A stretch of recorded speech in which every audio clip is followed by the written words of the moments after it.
I've been reading through the Bible since January 1st and reading through the LaGard Smith's chronological Bible.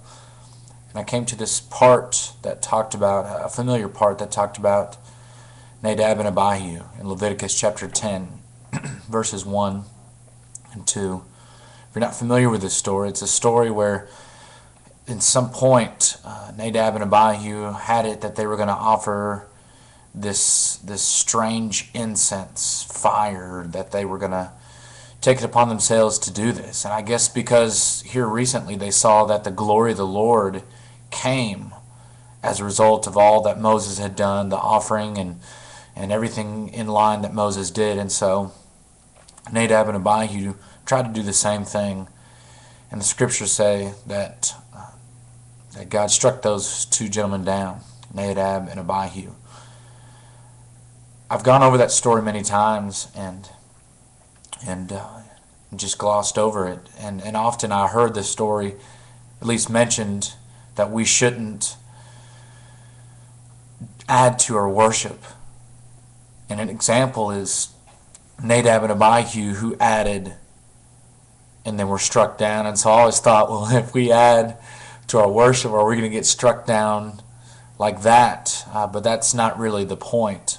The point is that Nadab and Abihu, I guess, should have known better. They should have not done what they did. And it wasn't long, if you look at Leviticus chapter 8, where Moses and Aaron and Aaron's sons are set aside as priests.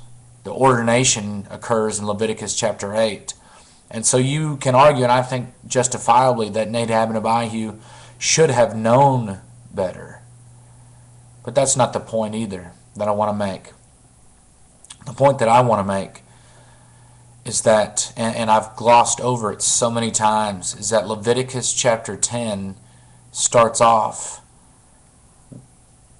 with these words, Aaron's sons, Nadab and Abihu. You see, Aaron was still alive. Aaron was still well aware of what happened, and his sons, who were set apart for a specific purpose, died right in front of his, perhaps right in front of his very eyes. And so I look down further in Leviticus chapter 10 and in verse 12, and it talks about Moses and Aaron and his remaining sons. You see, what we sort of skip over in trying to read the Bible from Genesis to Revelation in a quick way, whether you're reading a chronological Bible or a thematic Bible or whatever, sometimes we go quickly over scriptures and we notice things, but sometimes we don't notice things. Nadab and Abihu were Aaron's sons. And so when they died, it's not like, well, that's it. Because we quickly read over scripture without just paying attention. These were his sons, Aaron's sons. And they're gone.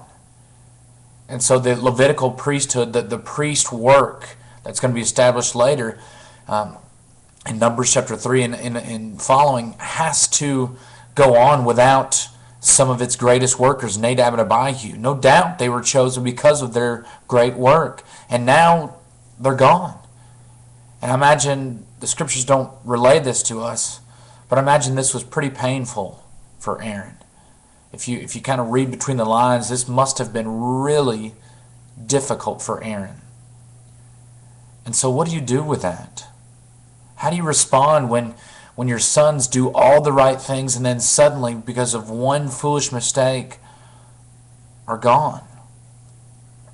As a youth minister, sometimes we don't remember all the good people that go, all the people who are faithful, all the people who make the right decisions, who are still married and who are doing great things in their churches. We really don't remember those people in our prayers.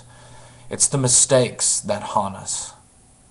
I shouldn't say mistakes, it's the the students who have made their own choices and have gone on to different things other than Jesus, other than the church, other than God.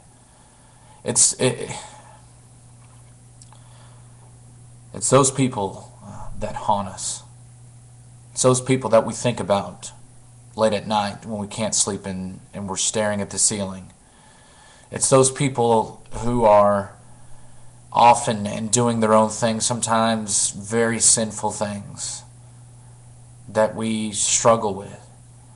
And so as a youth minister, how do you deal with all that? And then you have, in your own ministry, you have minister friends who make bad decisions. You have friends of your own that make bad decisions. And so how do you hang in there? How do you do the right thing? How do you stay focused? As Hebrews chapter 12 says, how do you fix your eyes on Jesus when all you see are students making the bad decisions, or friends giving up, or the real pain of ministry? How do you hang in there? How do you make it? I don't know. I wish I had all the answers. I wish I had, like the 7-step process to being confident, or whatever, or the 8 steps to making sure you're focused in ministry. How do you do that? And the truth of the matter is, those people don't leave your mind. The mistakes you make, they just don't go away. The people who give up, they're always on your mind. And so what do you do? How do you solve that? How do you continue to be faithful to the teenagers that you have, knowing that there are mistakes you've made and that your ministry sometimes has not done people justice? So what do you do?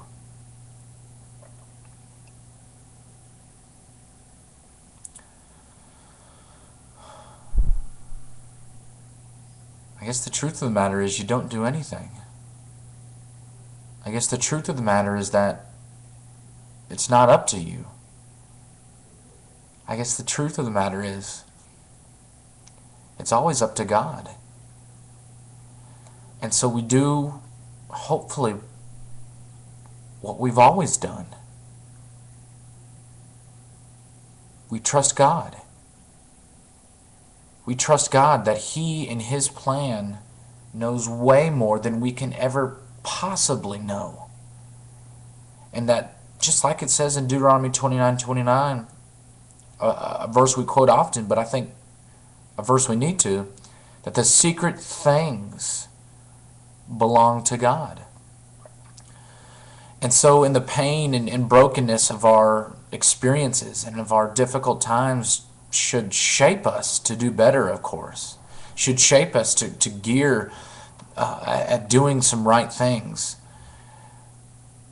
But at the end of the day, God is bigger than we are, and we are not in control. And so we must trust in the God who loves us, who loves people, who knows the divine plan, unlike us. And we must be faithful to let God instead of let us. We must let go and let God, as the cliche says. And so, ministers, if you're out there and you're struggling, what do I do with these kids who are not faithful anymore? Well, you be faithful. You check on them. You pray for them. You leave the door open, which is all the typical preacher's things to say. But really, it's not up to you. This is a God thing. This is a God thing where we, yes, take advantage of the doors God to open us. I get that.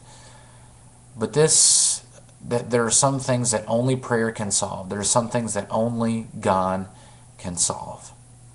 And so you're faithful to that covenant. You're faithful that God has a bigger plan than you could possibly imagine. I wonder what Aaron thought about as he continued his life and as he served as a Levitical priest and as he did those things to lead the people in these dark times. I imagine that his sons were on his mind always. But I imagine that he accepted this as God's will, and that God, his plan was bigger, and that just like God helped them across the Red Sea, the same God who helped them in all those aspects, that God will provide. That God it was his banner, and that God will always be there. Hang in there, guys. I know this, you're probably frustrated because you're probably looking for an easy answer, and there's not. I can name 15, 20 names of students that I have failed to reach, that I have failed to minister to, that even though some of them were the best kids in our youth group and then just decided for one reason or another to go off the deep end. I can name you plenty of names. What do? I pray. I trust God, and I give up on making sure that I do everything, and I leave it into his capable hands. God can do amazing things. Guys, hang in there, all right? I love you. Hopefully this has been encouraging and not discouraging to you, because I'm still here. I'm still standing, as the song goes. And as long as God chooses foolish people like me to do his work, there is still hope for ministry. There's still hope for the church. I love you guys. Hang in there. This has been another Youth Ministry 6.3. Next week, I'll talk a little bit more about hanging in there. I'll talk about having compassion. I'll talk about what energizes youth ministers.